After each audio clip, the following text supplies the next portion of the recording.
Shalom, saudara yang diberkati dalam nama Tuhan Yesus Kristus. Bertemu lagi dengan saya, Pendeta Novel Saragi. Sebelum kita dengar-dengaran akan firman Tuhan, ada baiknya kita bersatu dulu di dalam doa. Kita berdoa. Bapa di dalam surga, terima kasih Tuhan buat sukacita yang Kau hadirkan selalu dalam kehidupan kami. Kami percaya Tuhan punya rancangan yang terindah dalam hidup kami. Tuhan, satu rindu kami rindu dengar-dengaran akan firman. Maka berfirmanlah Engkau Tuhan, sebab kami siap untuk menerimanya. Amin. Shalom, saudara yang diberkati dalam nama Tuhan Yesus Kristus, sahabat terbaikku dalam kasih Tuhan. Firman Tuhan yang menyapa kita pada saat ini tertulis dalam kitab Yeremia, pasalnya yang ke-34, ayatnya yang ke-12 sampai ayatnya yang ke-16. Begini firman Tuhan, saya bacakan buat kita semua. Lalu datanglah firman Tuhan kepada Yeremia, bunyinya, beginilah firman Tuhan Allah Israel.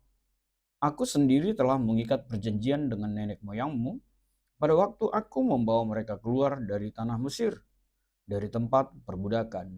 Isinya, pada akhir 7 tahun, haruslah kamu masing-masing melepaskan saudaranya bangsa Ibrani yang sudah menjual dirinya kepadamu. Ia akan bekerja padamu 6 tahun lamanya. Kemudian, haruslah engkau melepaskan dia sebagai orang merdeka. Tetapi nenek moyangmu tidak mendengarkan aku dan tidak memperhatikan aku. Hari ini kamu telah bertobat dan melakukan apa yang benar di mataku. Karena setiap orang memaklumkan pembebasan kepada saudaranya, dan kamu telah mengikat perjanjian di hadapanku, di rumah yang atasnya namaku diserukan. Tetapi kamu telah berbalik pikiran dan telah menajiskan namaku. Kamu masing-masing telah mengambil kembali budaknya laki-laki dan budaknya perempuan yang telah kamu lepaskan sebagai orang merdeka menurut keinginannya, dan telah menundukkan mereka supaya mereka menjadi budakmu laki-laki dan budakmu perempuan lagi. Demikian firman Tuhan.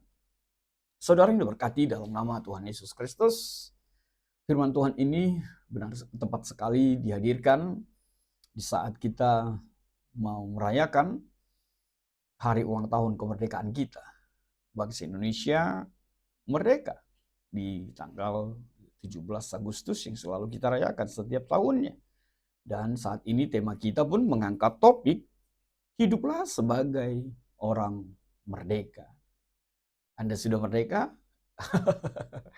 Jangan seperti bahasa candaan di luar sana ya. Kalian saja yang merdeka gitu ya. Kita tidak merdeka dan bla bla bla. Sebagai ungkapan keprihatinan, sebagai ungkapan kepedihan atau apalah itu ya. Tapi sejatinya di dalam Kristus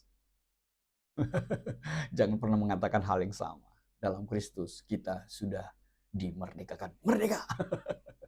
Saudara yang berkati dalam nama Tuhan Yesus Kristus, surat Yeremia ini dituliskan oleh Yeremia sendiri, atau yang sering dikenal dengan prophet Swab ya, nabi yang menangis, nabi yang meratap. Karena memang banyak sekali kisah ratapan-ratapan yang dituliskan oleh nabi ini. Dan kita melihat bagaimana hukuman Tuhan terjadi kepada bangsa Israel ketika Yeremia dipanggil oleh Tuhan sejak masa mudanya dan diutus untuk menyampaikan firman-Nya kepada bangsa Yehuda ketika itu. Terutama hal itu terjadi dalam krisis-krisis politik, bahkan spiritual, terlebih lagi tingkat moral mereka yang jauh seperti apa yang Tuhan harapkan dalam kehidupan mereka. Secara politik dan sosial, waktu itu Yehuda berada di bawah ancaman pemerintahan Babel. Nebukadnezar yang jadi Raja Babel saat itu mengepung Yerusalem yang akhirnya jatuh tahun 586 sebelum Masehi. Lalu Raja Zedekia adalah raja terakhir Yehuda yang tentu saja dipasang oleh Nebukadnezar setelah ayahnya Jehoiakim digulingkan. Zedekia berada di bawah tekanan besar baik dari dalam seperti ketidaktaatan rakyatnya dan pemimpin-pemimpin lainnya, maupun dari luar bangsa itu, yakni dari ancaman bangsa Babel. Dan di sini kita melihat sebenarnya yang mau ditegaskan bagaimana perjanjian pembebasan budak seperti yang ditulis dalam ayat 8 sampai ayat 11, di mana ada perjanjian yang dibuat oleh Raja Zedekia dan para pemimpin Yehuda untuk membebaskan para budak Ibrani mereka. Sebagaimana yang telah mereka pahami dan mereka jalani, seperti yang dituliskan di dalam Imamat 25, ayatnya yang ke-39 sampai ayat 41. Di mana di sana dituliskan bahwa setiap 7 tahun seorang budak Ibrani harus dibebaskan. Namun ternyata meskipun perjanjian itu dibuat, para pemimpin Yehuda seperti yang kita baca tadi melanggar perjanjian mereka. Dan justru memanggil dan memaksa budak-budak ini sudah dibebaskan untuk bekerja lagi kepada mereka. Sederhananya pesan firman Tuhan ini, ayat 12 sampai ayat 16 ini, Tuhan mengingatkan raja dan bangsa Yehuda atas pelanggaran mereka terhadap perjanjian itu, di mana mereka mengaku membebaskan budak untuk memenuhi hukum Tuhan, tapi ternyata mereka melanggar janji itu dan memaksa budak-budak itu kembali sebagai budak. Dan Tuhan menegur bahwa mereka akan menerima hukuman atas ketidaktaatan, ketidaksetiaan mereka terhadap perjanjian itu. Dan kita bisa melihat konsekuensinya, mereka akan mengalami pembalasan dari Tuhan yang berhubungan dengan penderitaan yang lebih besar, terutama dalam konteks penghubungan dan kehancuran kota Yerusalem oleh bangsa Babel. Lalu apa yang menjadi penegasan nats yang bisa kita lihat dari konteks firman Tuhan pada saat ini? Hal yang pertama yang mau ditegaskan bisa kita lihat tidak lain adalah pelanggaran terhadap perjanjian pembebasan budak. Tadi sudah kita sampaikan. Yang kedua, adanya ketidaktaatan terhadap hukum Tuhan. Lalu yang ketiga yang mau ditegaskan, akan ada konsekuensi dari ketidaktaatan itu. Lalu yang keempat tidak lain adalah adanya peringatan tentang ketidaksetiaan. Bahwa ketidaksetiaan mereka akan menghancurkan, akan membuat mereka menjadi bangsa yang porak-poranda di dalam kehidupannya. Lalu tema kita mengangkat topik hiduplah sebagai orang merdeka. Lalu apa yang kita kaitkan? Yang bisa kita kaitkan dengan tema kita, hiduplah sebagai orang merdeka melalui kitab Yeremia ini. Hal yang pertama, hidup sebagai orang merdeka. Di sini Yeremia pasal 34 berfokus pada perjanjian pembebasan budak itu. Ini mencerminkan keadilan Tuhan yang menginginkan bahwa bangsanya harus mendapatkan pembebasan itu. Dan pembebasan itu hendaknya menjadi bagian dari kehidupan setiap kita. Lalu yang kedua, hubungan tema yang kedua, memahami makna kebebasan dalam kitab Yeremia pasal 34 ayat 12 sampai 16 ini. Di sini kita melihat pembebasan itu bukan hanya masalah sosial atau masalah ekonomi saja. Tapi lebih penting lagi adalah pembebasan rohani yang mencerminkan kebaikan dan keadilan Tuhan. Dan ini menjadi simbol dari pemberontakan terhadap kebebasan sejati yang datang dari Tuhan itu. Dan akibatnya mereka mengalami penindasan yang lebih besar dalam bentuk hukuman Tuhan.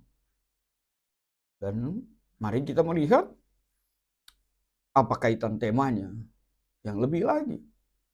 Kaitan tema yang lebih penting yang pertama sekali adalah merdeka dari dosa. Ayat 13 sampai ayat ke-14 itu mengingatkan kita bahwa kita bukan hanya dibebaskan dari perbudakan dalam bentuk fisik, tapi adanya pembebasan atau merdeka dari keberdosaan kita.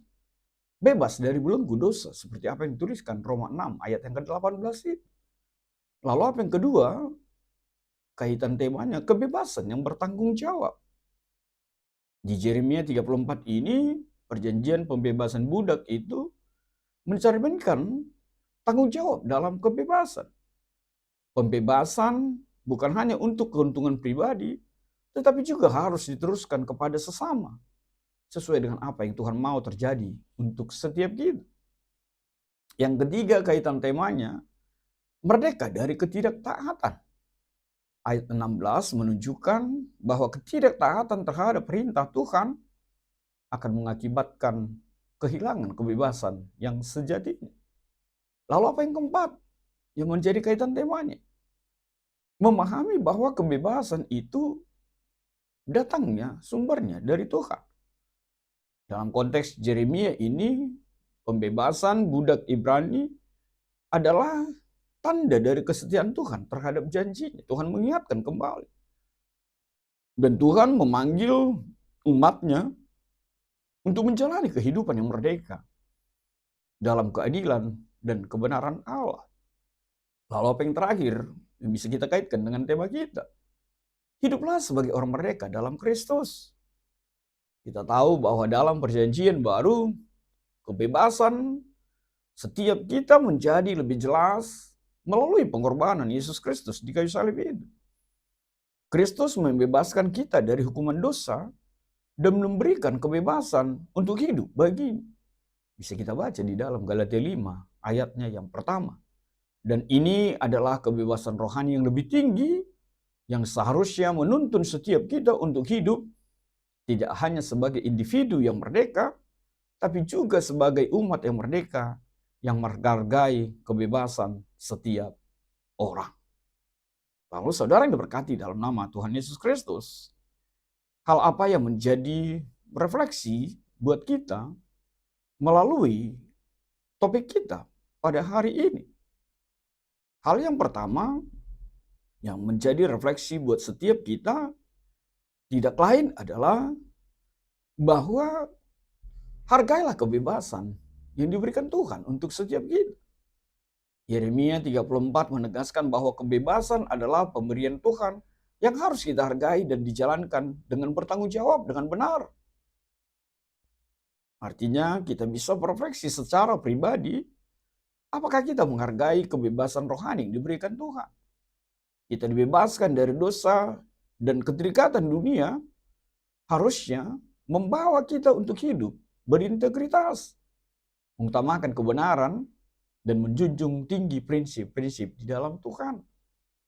Lalu apa yang kedua? Refleksi buat kita, adanya kebebasan yang bertanggung jawab.